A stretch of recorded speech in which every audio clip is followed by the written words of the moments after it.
1 week ago at Steel City, Pro Circuit Kawasaki's Dean Wilson captured the 250 championship. And now, your 2011 250 Motocross champion. I'm not lying when I say this. This is a dream come true. I've literally slept and dreamed about this.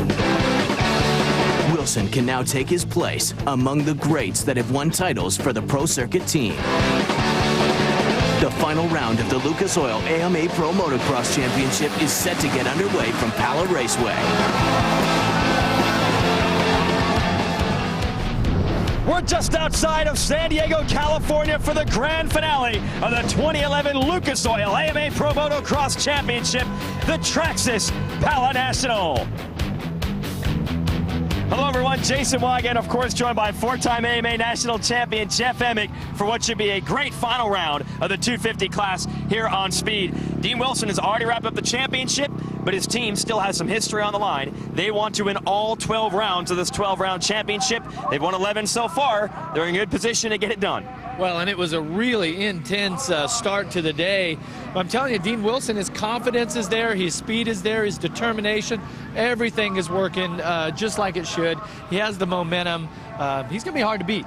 Absolutely, and watch for his teammates, of course, Blake Baggett, Tyler Rattray. They are still battling for second and third in the championship standings. As you see the points there, the 52-point gap, though, for Wilson is enough to wrap up the championship coming in. So no pressure on him, but that team does want to get 12 wins in 12 rounds.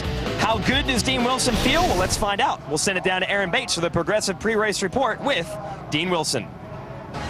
Dreams come true for Dean Wilson last weekend when he clinched his very first 250 motocross championship. Dean, it has been 1 week. Has it sunk in yet, and how does it feel? Yeah, it sunk in a little bit. I mean, like I said, it was a shame that my mom and dad weren't there at the race, but you know, they're here this weekend, and I think it's going to sink in if I have a good day today. You know, my mom and dad and everybody, family and friends are here, so should be a good day, and it sunk in a little bit, but not too much. I think, like I said, after today will be good. And congratulations to you once again. Dean Wilson, he dominated here 1 year ago, and he looks to do it again here in front of his family and friends today. 4 months ago, the season began at the Hangtown Classic in Sacramento.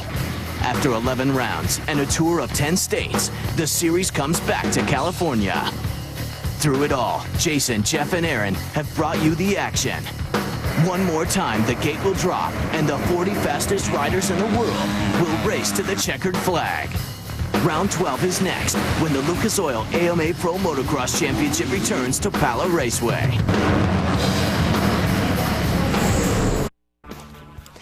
Welcome back to Pala. It's the final round of the Lucas Oil AMA Pro Motocross Championship. Southern California, of course, the heart of motocross racing in the U.S. And these 250 riders have already completed their first moto today. We'll show you the highlights. Now, watch immediately off the start. One of the most bizarre crashes we'll ever see. The 37 of Darren Durham up and over. The 20 of Brock Tickle. The 36 of Cole Seeley all down. Taking advantage of that, the 57 of Blake Baggett gets out front. He's got company, though, Jeff. Dean Wilson here, the newly crowned champion, gets to the inside of Baggett, but this wouldn't be the end of their friction. 15-20 minutes, Wilson would lead, then Baggett would catch back up, and they battled hard. Wilson was able to hold on and get the win, but Baggett was not too happy about some of the tactics that Wilson was using to hold him back. We didn't see anything that seemed that controversial, but Baggett wasn't happy. Wilson, well, he's happy. He's got a championship and now another moto win. That sets us up here for Moto 2. Why do we race two motos? Well, we'll show you with the 4-1-1 breakdown. We run two motos in each of our classes. Each race lasts 30 minutes and 2 laps, and we combine the scores from the two races to determine an overall winner for the day. So that's the way motocross races. What about the track? Well, we've talked to some of our top 250 riders about what they think of racing here in Southern California.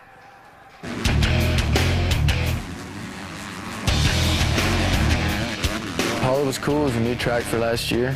It was one of those that you had to make sure you was hanging on because it was going to take you for a ride. The track's really cool. They have half the track, and it's kind of jumpy and weaves in and out. You go to the top, and they got like down and up hills, and then they have that big double. The sun is actually pretty bad there for a couple of the jumps and hills for seeing, you know, because you got ruts again. You can't see in the bottom of them. I don't know, I just like the track. It's got some elevation changes, and it's just close to home, and that kind of does make a difference. They always do a good job there. Even when we're out there practicing, they're always ripping it and putting a lot of water down. Just being the last round of the year, you know, there's a lot of pressure on points leaders, and you want to get out of there with healthy and go home to a little vacation.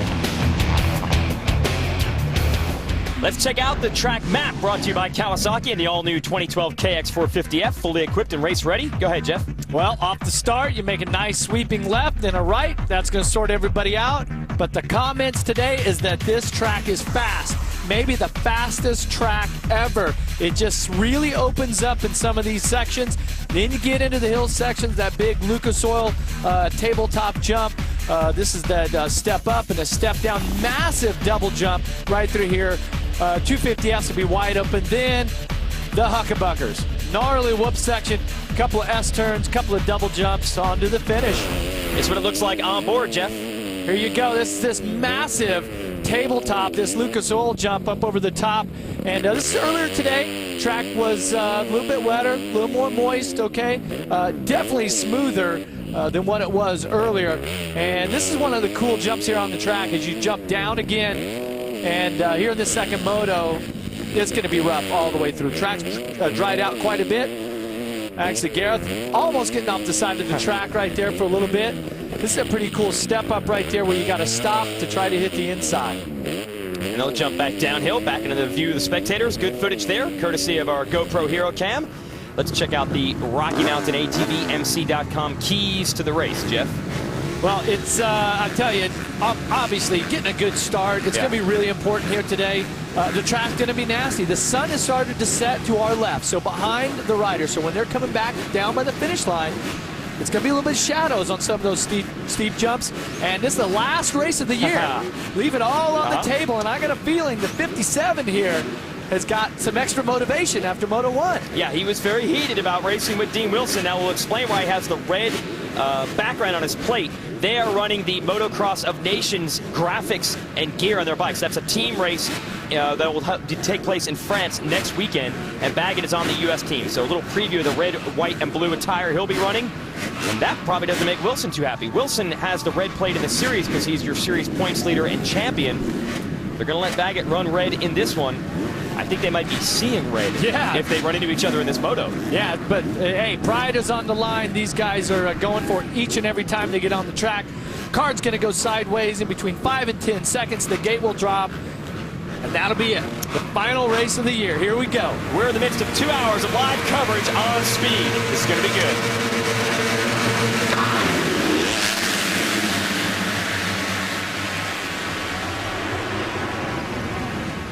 Jimmy Dakotas in the 66, swooping through from the outside. He's going to grab the whole shot on the Geico Honda. He's got his teammate 891, Justin Vogel, right there with him.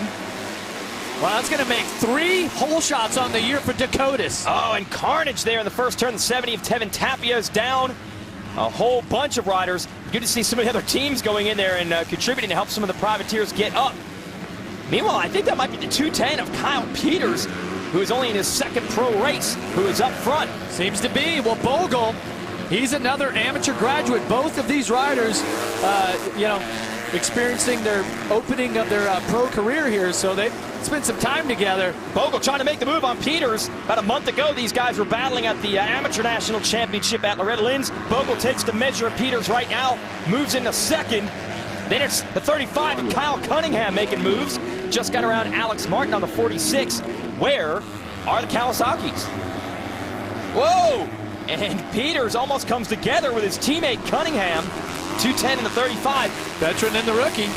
And now we've got one of the Kawasaki's in view. I believe it's Wilson on the green bike, trying to go forward. Well, this is going to be a big opportunity here for Peters because in his pro debut, we really haven't seen much of him. And it really has been credited to his bad starts. Okay, he just hasn't put himself into position.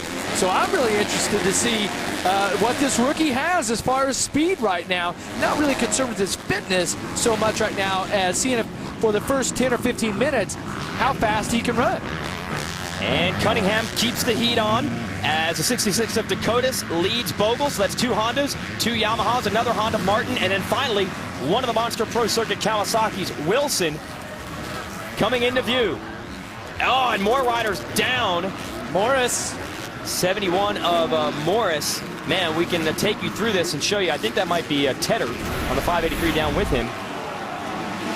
Oh, up the, oh, that's down the drop-off, so all the riders are coming down, and it's a blind section there. Oh, and that's what happened. Just ran into the bike. They didn't run into each other. Ouch. So we were talking about that big double. You saw that on our GoPro helmet cam earlier.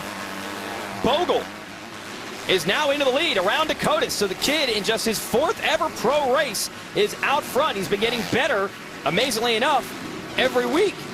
And he started out really well. He was 5th at his first race at Unadilla, and it's been nothing but solid improvement since then. He's battling with Dean Wilson for the win last week in Pennsylvania, and is now leading with Dakotas, his teammate, in 2nd. Hey, Bogle's been pretty strong, and if he can get out front and put down some fast laps, get a little distance on, you know, the Pro Circuit Kawasaki guys who really have been the cream of the crop this season. Yep. He might have a chance to win the final moto of the year. What a way to go out. Here's Wilson, who won that first moto. You saw the highlights earlier. He's beginning to pressure Kyle Cunningham as they're hovering around the top 5. And I believe they've both gotten around Peters on the 210. So that would be Cunningham in 3rd, Wilson in 4th, Peters back to 5th. Jason, this track is really difficult right now. It's gotten really rough and choppy. And as opposed to last year, the riders said that the track was much more hard pack than last year. It was really soft and rutted. Not quite like that, but the good thing is that, you know, riders like Wilson, Cunningham, they spend so much time here in Southern California. They know what the track is like. Okay, they ride a lot of laps here on the practice days, and you know, also Marvin Muscan is making his way up here, trying to get past Peters. Yeah, that is a battle, 210 and 125. Muscan was 4th in the first moto. He was all over those 3 Kawasaki's out front. Now he's in front of a bunch of them. Oh, he's got the momentum here, though. Through the Huckabuck section, and they both managed to keep the bikes upright. But Marvin manipulates those jumps a little bit better than Peters and is able to take over the spot. And that should be top 5 for the Red Bull KTM rider. There goes Alex Martin trying to make a move now on Peters. And that's what you said Peters was up against. It's a lot different pace at the sharp end of the pack. Yeah, things are happening pretty quick for him inside of his helmet there. So we'll see if he can stabilize it, possibly get a top 10 out of this. But, I mean, you've got Baggett, Tickle, Anderson, Rattray, Swanepoel, Tomac, and Sipes. I mean, some seriously fast guys that he's going to have to ward off, and he's still got 25 minutes plus 2 laps to do that. Yeah, these are guys who have been up front week in and week out. They've got a lot of experience. Here is Wilson, now up to 3rd as he clears Cunningham and goes after Dakotas and Bogle. Geico Honda team, a mixed season for them. A year ago, they won. Another problem for the Rockstar Suzuki team. Davalos is out. They're working on the bike in the pits. Of course, we saw his teammate Morris down on lap 1. Looks like the shift lever there, left foot area, is bent in. Now, if he hits something, it would wrap the shifter back. And it looked like for me when what they were doing, they were pushing on trying to straighten that back out. And Morris, who was down earlier, by the way, that was Tyler Schoberg he came together with, not Tedder. Just want to correct that. Schoberg is back in the race. I don't believe Morris is. Here is your leader, Bogle. I believe when we cut back to Bogle here that he was actually off the track there for a second. Wilson's in 3rd right now. Bogle cannot waste any time. He's got to put in the best laps of his career if he wants to win this moto. Well, his career's pretty new. Best laps of his career? Might be able to do that. Will it be good enough to hold off Wilson and the rest of the guys that are going to be coming after him? Well, you'll have to just keep watching. A long way to go. You see the countdown clock top of the screen. There's 23 minutes and 2 laps left in this moto. Yesterday at the Palo Mesa Resort, the Road to Recovery Foundation held their annual Golf Classic event, raised some money for injured riders. Not only does it help them defray the medical costs, yes, our own Jeff Emig was there, but the Road to Recovery also provides emotional and spiritual help if they should sustain a career-ending injury. So it's a cool way to hang out with the superstars of the sport and raise some money. I'm telling you, there's some, it hurts. A little bit of an update here while we're at break. Kyle Cunningham has made the move on the 66 of Jimmy Dakotas. There's Cunningham, and here comes Marvin Muscan looking to make moves on both of them. Well, and the good ride out of that DNA Shred Sticks Yamaha team, Kyle